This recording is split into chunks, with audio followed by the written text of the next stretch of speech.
Imagine for a second discovering that a document you've been reading literally your entire life, something you might even have just, sitting on your bookshelf right now, isn't actually a book at all. Right. Like, what if it's actually a blueprint? And all those words that you always thought were just there to tell a nice story or lay out a moral rule, what if they're actually load-bearing pillars in this massive mathematically locked equation? It's a completely wild shift in perspective. Right. Pull one out, move one around, and the entire architecture of human history that the text describes just completely collapses. It really shatters the whole paradigm of how we even interact with ancient literature. Because we are we're deeply conditioned to read for narrative. Yeah, we want the story. Exactly. We look for the plot, we look for the characters, the moral of the story. But to look at sentences as literal coordinates on a grid, that is a fundamentally different cognitive exercise. I mean, it turns reading into an act of decryption. Decryption. Yeah, and that is the exact exercise we're taking on today in this deep dive. We are stepping completely out of the realm of standard commentary, and we're going straight into the world of textual structural engineering. Which is fascinating. It is. We are going to unpack a really complex, really fascinating document titled The Divine Order of Progeny and Recitation. But before we jump in, we should probably set a very clear ground rule for our discussion today. Oh, absolutely. Because everything we are about to explore, every theory, every linguistic mapping, this whole concept of a hidden structural geometry, this is exclusively the work and discovery of Dr. Khaled Waleed. We are just acting as your guides through his research today. Exactly. Our mission here is to just lay out Dr. Waleed's methodology impartially. We want to show you how he builds what he actually calls an absolute mathematical lock, which he says is hidden right in plain sight within the Quran. Right. And he claims this discovery entirely redefines a very common word.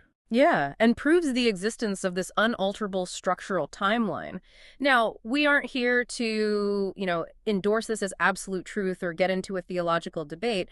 We are strictly here to explore the mechanics of his argument. Because if his framework holds up, even just logically, it's an incredible piece of systematic deduction. It really is. So, to understand Dr. Waleed's framework, we actually have to start by completely dismantling a word that millions of people use every single day. Yeah, the entire mathematical lock really hinges on his radical redefinition of the Arabic word for recitation. Which is tilawa, right? Right, tilawa. Or in the specific command form that's used in the text, watlu, which means and recite. Okay, so when we hear the word recite, the modern brain immediately goes to a very specific image. Like, you memorize a poem, you stand in front of the class, and you just recite it. Right, you vocalize it. Exactly. Or in a religious context, it brings to mind this beautiful vocalization, right? Yep. Chanting, making the sounds of the words exactly as they're written on the page, often in this melodic way. It's a very auditory experience. And Dr. Waleed calls that traditional understanding, he calls it cold vocal chanting. Cold vocal chanting. Yeah. And according to his research, if you apply that definition to the command watlu, you are fundamentally blinding yourself to the actual architecture of the text. Wow. Dr. Waleed argues that true recitation, at least in the structural context as these specific verses, has literally nothing to do with the physical act of making sound. Okay, so if it's not making sound, what is it? Because he defines it, and I actually have the quote here, he defines it as a historical and sensory tracking of the mechanical path governing nations. It's quite a mouthful. I mean, the first time I read that phrase in his paper, I had to stop and read it like 3 more times. Because that doesn't sound like linguistics. No, not at all. It sounds like physics, or, I don't know, systems engineering. Well, that's a very deliberate choice of vocabulary by Dr. Waleed. If we focus on that phrase, mechanical path. Mechanical. Right. In engineering, mechanics implies a rigid, completely deterministic system. Like, if a specific gear turns, the gear next to it has to turn. There's a strict cause and effect. Exactly. There's a strict cause and effect relationship. Yeah. So, Dr. Waleed is arguing that human history, the rise, the governance, the fall of civilizations, it's not just a random collection of human choices and chaotic events. Okay. He says it operates like this intricate machine based on universal, unchanging laws. So when the text issues the command watlu and recite Dr. Waleed is saying it isn't telling the reader to sing a song, it's an instruction to, like, run a diagnostic. Precisely. You are running a scan. That makes me think of opening up a computer motherboard. Okay, I like that analogy. If you use the traditional definition of recitation, it's like reading the serial numbers off the silicon chips out loud. Right, you're acknowledging they're there. Yeah, you are acknowledging that the chicks exist, but you aren't actually engaging with the system at all. But Waleed is saying Watlu means you have to track the electrical current. You follow the path from the power supply through the resistor into the processor so you can see exactly how the engine functions. That is an excellent way to visualize his argument. Dr. Waleed insists that the command to recite is a command to engage your analytical senses. Okay. You're being told to trace the structural integrity of history itself, to actually see how one historical event mechanically triggers the next one down the line. But, I mean, this is where I imagine anyone listening to this is going to raise a massive eyebrow. Sure. Because it is one thing to write a paper and just say, hey, I think this word actually means tracking a mechanical path. That's a neat linguistic theory. But a theory needs actual evidence. Absolutely. How does Dr. Waleed prove that this mechanical tracking is actually happening in the text? Because if I am going to buy into this whole idea that the text is a literal machine, I need to see the gears. And Dr. Waleed completely understands that burden of proof. He realizes that to prove recitation is the act of tracking a mechanical path, he first has to locate the map of that path. Because you can't track coordinates if you don't have a map. Exactly. You can't track coordinates without a master grid to reference. And according to his research, he found that exact master blueprint isolated in a very specific location. Right, Surah Maryam, verse 58. Surah Maryam, verse 58. Okay, so we are moving from the definition of the tool, this diagnostic scan, to the actual map the tool is supposed to be reading. Let's look at Surah Maryam, verse 58. Dr. Waleed calls this the cosmic sorting matrix. Yes. Let's break down what he actually means by that. So when Dr. Waleed analyzes verse 58, he doesn't just read it as a nice list of prophets who received divine favor, which, by the way, is the standard historical interpretation. Right, is a list of good guys. Right. Instead, he looks at the structural sequence. He identifies a strict, chronological, and existential timeline of human history laid out in 4 distinct, unyielding points. And the timeline goes exactly like this. First, the progeny of Adam. Second, those carried with Noah. Third, the progeny of Abraham. And fourth, Israel. Adam, Noah, Abraham, Israel. According to Dr. Waleed, this is not just a random sampling of historical figures that the author decided to throw in. It's highly specific. Very specific. He says this sequence acts as the foundational carrying point for all covenants and all systemic tests applied to humanity. It is the structural spine of history. But let's dig into this phrase Dr. Waleed uses for a second, cosmic sorting, because that implies that this map isn't just a passive family tree. A sorting mechanism actively does something. Oh, it does. Dr. Waleed argues that at each of these 4 chronological nodes, human civilization was put through a massive systemic filter. Like a sieve. Yes, or think of history as a giant centrifuge. Oh, a centrifuge, okay. At the era of Adam, the machine spins, Right. and humanity is separated into 2 different trajectories. Right. Then the timeline progresses to Noah, and the centrifuge spins again, filtering humanity based on a whole new set of mechanical parameters. Then it happens at Abraham, then Israel. So it's a literal cause and effect timeline. The output of one era becomes the raw input for the next era. Exactly.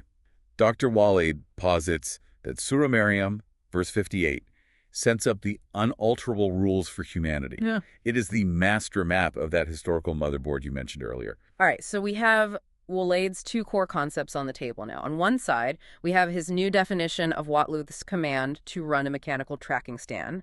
And on the other side, we have Maryam 58, the 4-node map of the cosmic sorting. Right. So how does he connect them? What is the actual proof that these 2 things interact in any way? Well, this is the real moment of synthesis in Dr. Waleed's research. This is the cipher. Dr. Waleed basically formulated a hypothesis. He said, if Watlu truly means tracking the mechanical path, Right. and if Maryam 58 is the definitive map of that path, You know what?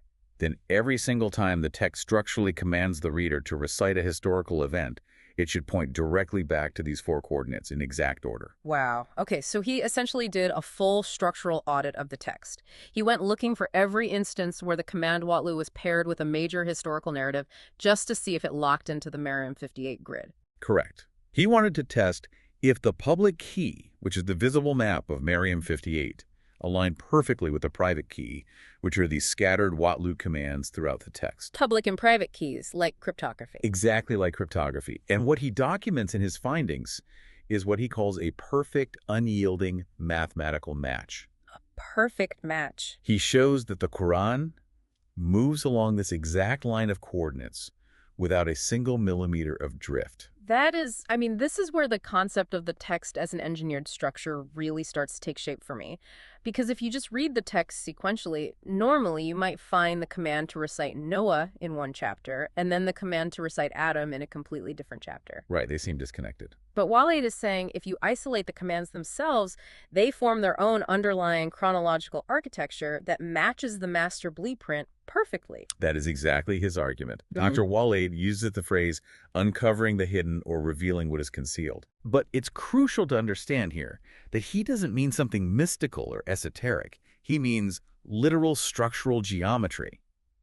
The concealed architecture is only revealed when you force the sequence of the command to overlay the map of history. We really need to see this overlay in action. If Dr. Waleed is claiming an airtight, undeniable mathematical lock, we can't just talk about it in the abstract. Let's do it. Let's walk through the actual textual coordinates gear by gear to see how he argues this mechanism actually functions. Okay, we start with the first node on the Merriam 58 map, the progeny of Adam. Right.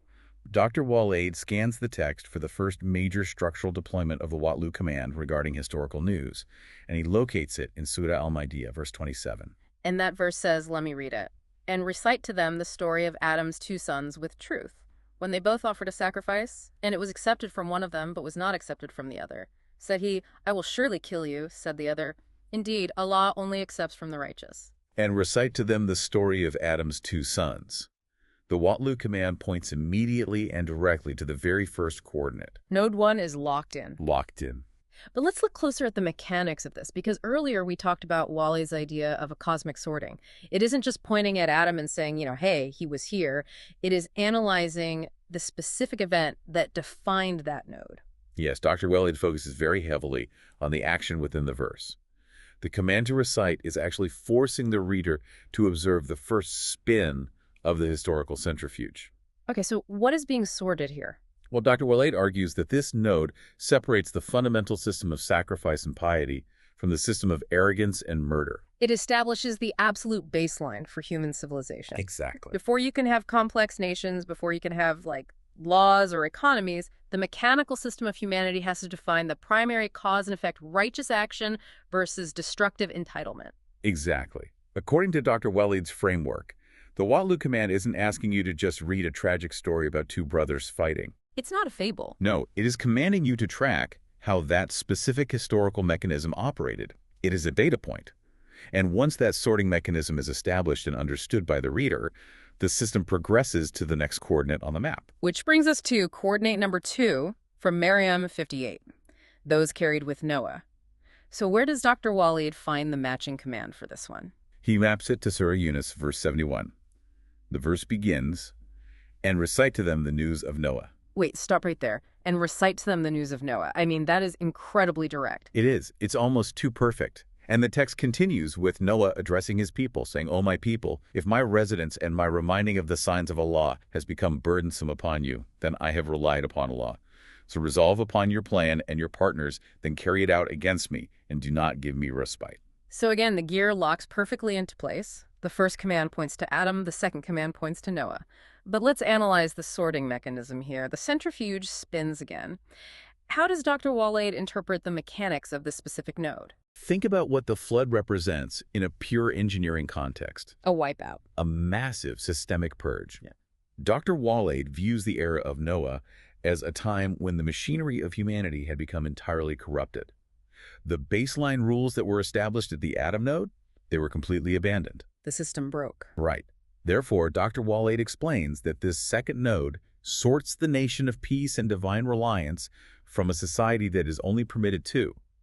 And he uses this specific phrase from the text, enjoy for a while. Enjoy for a while. That phrase really implies something unsustainable. Like in a mechanical system, if you build something with flawed physics, it might run for a little bit, it might enjoy for a while, but eventually the structural stress will just cause it to tear itself apart. That is exactly the logic Dr. Waleed is applying here. The flood isn't just framed as some localized historical punishment. In Waleed's view, it is the inevitable mechanical reset of a failing motherboard. The corrupt elements are just washed away, and those carried with Noah become the new, purified input for the next stage of human history. The diagnostics scan the Watlu. It forces you to observe this massive gear shift. Okay, the progression is honestly fascinating. You have the initial division of piety and murder at Adam. Then you have the catastrophic systemic purge at Noah. But a machine can't just keep purging itself forever, right? Right. Eventually, it has to Well, build. it has to build something sustainable. So where does Waleed's mechanism track that rebuilding phase? That takes us to the third coordinate on the Merriam 58 map, the progeny of Abraham. Dr. Waleed looks for the next sequential Watlu command, and he points directly to Surah Ash-Shura, verse 69. And what does it say? The text is as direct as it gets. It says, and recite to them the news of Abraham. And recite to them the news of Abraham. It's actually striking how literal this mapping is so far. I mean, Adam matches Adam. Noah matches Noah. Abraham matches Abraham. Dr. Waleed considers this undeniable evidence of the structural geometry he hypothesized at the start. But again, we have to look at the sorting mechanism. What is the engineering purpose of the Abraham node? Right. What is the centrifuge doing here? Dr. Waleed defines this coordinate as the establishment of permanent foundations. Yeah. Specifically, the establishment of pure monotheism in Baka. Right, because if the system was washed totally clean with Noah, you now have a blank slate. You need to drive a structural pillar deep into the bedrock of human civilization so it doesn't just collapse all over again. Precisely. Dr. Waleed argues that the sorting at the Abraham node separates pure, unadulterated monotheism from idol worship. Idolatry in this systematic view is mechanical flaw. A flaw? How so? It misdirects the energy of human civilization away from the single divine source and just scatters it among false systems. It's inefficient. By tracking the news of Abraham, the reader actually observes the machine correcting that flaw and establishing a permanent, unshakable hardware node for monotheism. Up to this point, Dr. Waleed's theory feels incredibly airtight. It's very robust. I mean, we have a clear definition of tracking a mechanical path. We have a master map for Merriam 58. And we have 3 consecutive commands that perfectly mirror that map, not just in proper names, but in this logical evolutionary progression of systemic sorting. First, establishing baseline morality. Second, purging corruption. Third, driving down the pillar of pure monotheism. It is a profoundly elegant sequence. It is, but I have to play the skeptic here for a minute. Please do. Because any researcher, literally anyone, can find a pattern if they only look at the data that fits their theory. The real test of an absolute mathematical lock is whether it holds up all the way to the very end of the equation. That's true. Because if the sequence breaks at the very last step, the entire theory of textual structural engineering just falls apart. It just becomes a neat coincidence. You are absolutely right to demand that level of rigor. And this is exactly where Dr. Waleed makes his most dramatic and arguably his most complex structural assertion. This fourth coordinate is the absolute crux of his entire deep dive. Okay, let's review the master blueprint one more time. Surah Merriam, verse 58. The 4 points are Adam, Noah, Abraham, and the final point is Israel. That is the proper noun on the map. Right. So if Waleed's cipher holds perfectly true, the final sequential Watlu command should say, and recite to them the news of Israel. But it doesn't. It doesn't. No. And this is exactly where a standard narrative-driven reading hits a total dead end.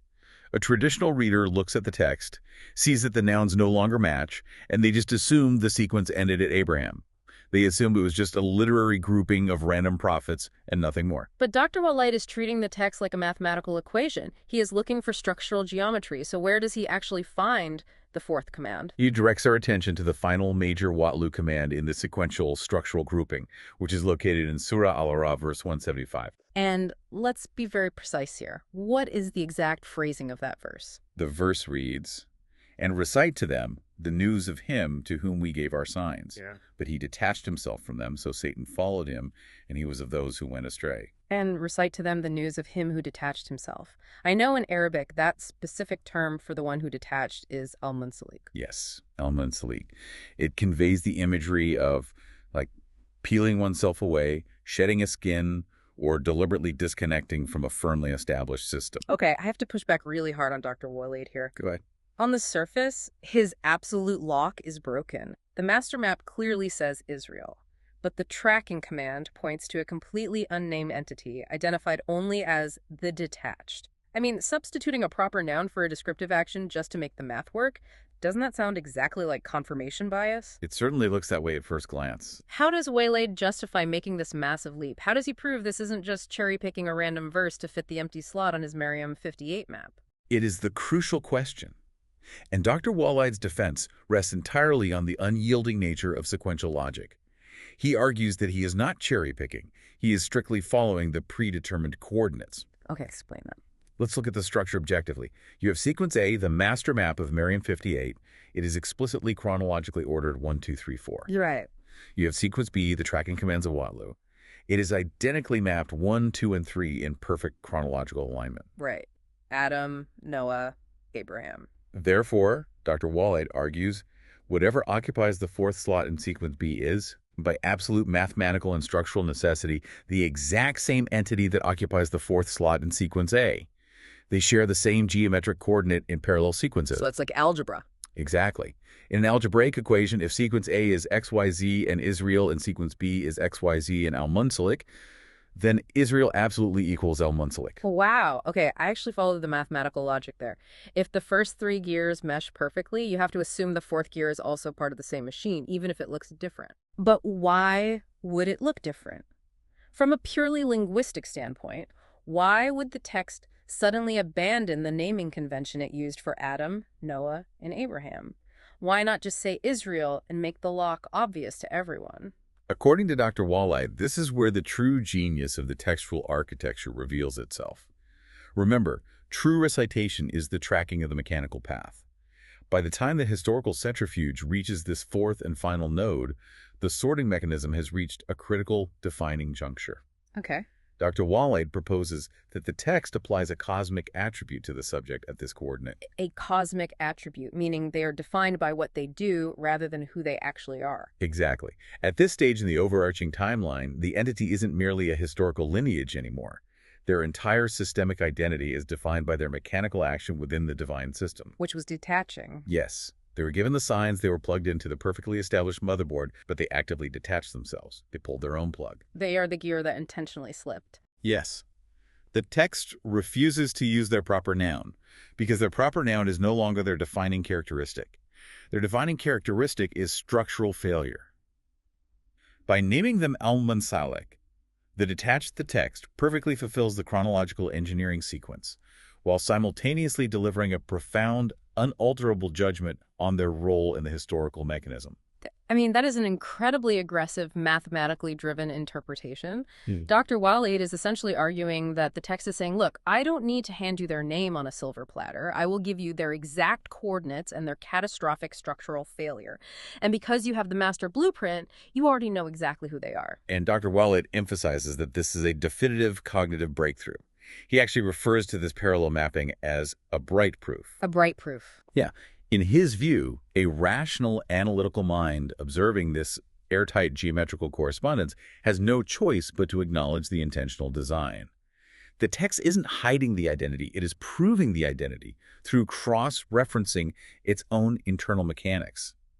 It requires the reader to actually work the machine, not just, stare at the paint on the casing. It is a stunning way to view a text. It forces a level of respect for the construction of the language that goes far, far beyond just literary appreciation. Oh, absolute. But it leads me to wonder about the ultimate why of it all. What do you mean? Let's say Dr. Waleed is 100% correct. His mathematical op is real. Adam matches Adam, Noah matches Noah, Abraham matches Abraham, and the coordinate of Israel inherently maps to the mechanical failure of the detached. Why build it this way? Huh? Why hide a complex structural cipher inside a document that the vast majority of human history has read purely for moral or theological guidance? That question brings us to the ultimate culmination of Dr. Waleed's research. He ties his entire discovery of this hidden geometry back to one very specific, widely known verse.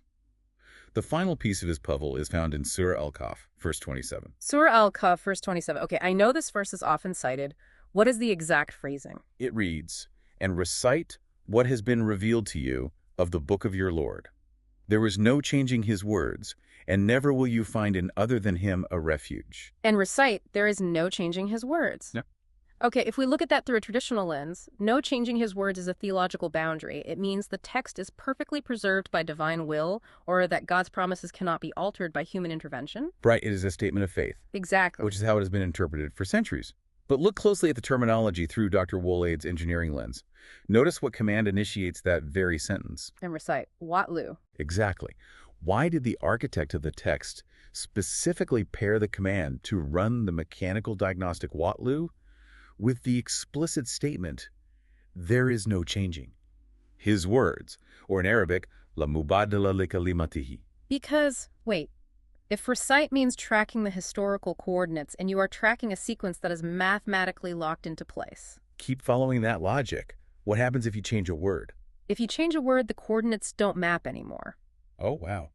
Dr. Waleed is saying this isn't just a theological threat, it's a statement of structural physics. Yes. He's saying, track the mechanical coordinates of history, and you will see that you literally cannot change the components of the machine. You've hit the exact core of Dr. Waleed's conclusion. His structural discovery proves why the words cannot be changed. Because recitation tracks fixed, interdependent historical nodes, altering even a single word, changing a name, moving a command to a different verse, disconnecting Israel from the detached Capes, it would shatter the entire coordinate system. Waleed is treating these commands like literal load-bearing walls in a skyscraper. That's a perfect analogy. You can't just swap Noah out for Moses because you preferred the sound of it, any more than you can knock out a steel support column on the 40th floor to build an open concept office. The math of the entire building just caves in. The weight of the narrative transfers down through these highly specific chronological points. It is a brilliant constraint. Dr. Waleed argues that Surah Al-Kahf verse 27 is actively demonstrating its own claim. It's self-proving. Exactly. It is saying, run the diagnostic scan on the progeny matrix. See how tightly bound the geometry is. Realize that alteration is structurally impossible without destroying the entire edifice. You cannot change the words because the words themselves are the interlocking gears of the historical machine. That is the absolute mathematical lock he promised at the very beginning of his paper. He's taken language and treated it like structural physics. And that is the profound contribution of Dr. Khaled Waleed's The Divine Order of Progeny and Recitation. By stripping away preconceived notions and insisting that we follow the strict, internal, mechanical logic of the text, he uncovers a three-dimensional architecture that most people walk past every day without ever noticing. It has been a massive journey today, entirely guided by Dr. Waleed's framework. I mean, we started by completely discarding the idea that reading is just a vocal exercise. We redefined recitation as a dynamic diagnostic tracking system, a mechanical scan of a cause and effect timeline. We then explored the master blueprint, the historical matrix of Surah Maryam 58, outlining the unyielding nodes of Adam, Noah, Abraham, and Israel. We watched the cosmic centrifuge spin at each era, systematically filtering humanity. And then we tested the cipher. We saw how the Watlu commands locked right into that timeline. Adam defining the baseline of piety versus murder, Noah executing the systemic purge, Abraham driving down the pillar of pure monotheism. All of it culminating in Dr. Waleed's most striking revelation, the parallel mapping of the detached to the final coordinate of Israel. A structural proof that the text uses mathematical geometry to assign a cosmic attribute based entirely on mechanical failure. Finally, we saw how this intricate geometry acts as its own security system. The unchangeable nature of the text isn't just a matter of blind faith. It is a matter of undeniable structural integrity. You cannot change the words because they are the load-bearing pillars of the historical motherboard. It is a rigorous synthesis of linguistics, historical tracking, and structural logic. Dr. Waleed has provided a completely new paradigm for how ancient foundational knowledge might be encoded. Which leaves us with a lingering thought, something for you to mull over after this discussion ends. We spent this whole time looking at a text through Dr. Waleed's X-ray machine, seeing gears and coordinates instead of just paragraphs and stories. If he is right, if the act of recitation is actually the tracking of a historical mechanism, what other seemingly simple words in our ancient texts are we completely misunderstanding? What other load-bearing pillars are we currently treating like mere decorative paint? Exactly. And perhaps the most unsettling question of all, if human history truly is a mechanical machine, relentlessly spinning and sorting us across millennia, what part of the machinery are we living in right now? Are we at an era that is building a foundation, or are we approaching a node that requires a systemic purge? That is the ultimate unanswered question of the diagnostic scan. Thank you for joining us on this deep dive. It has been an intensely complex and deeply fascinating exploration. Keep looking for those hidden structures beneath the surface of the things you read. The architecture is always there, waiting to be found. Until next time.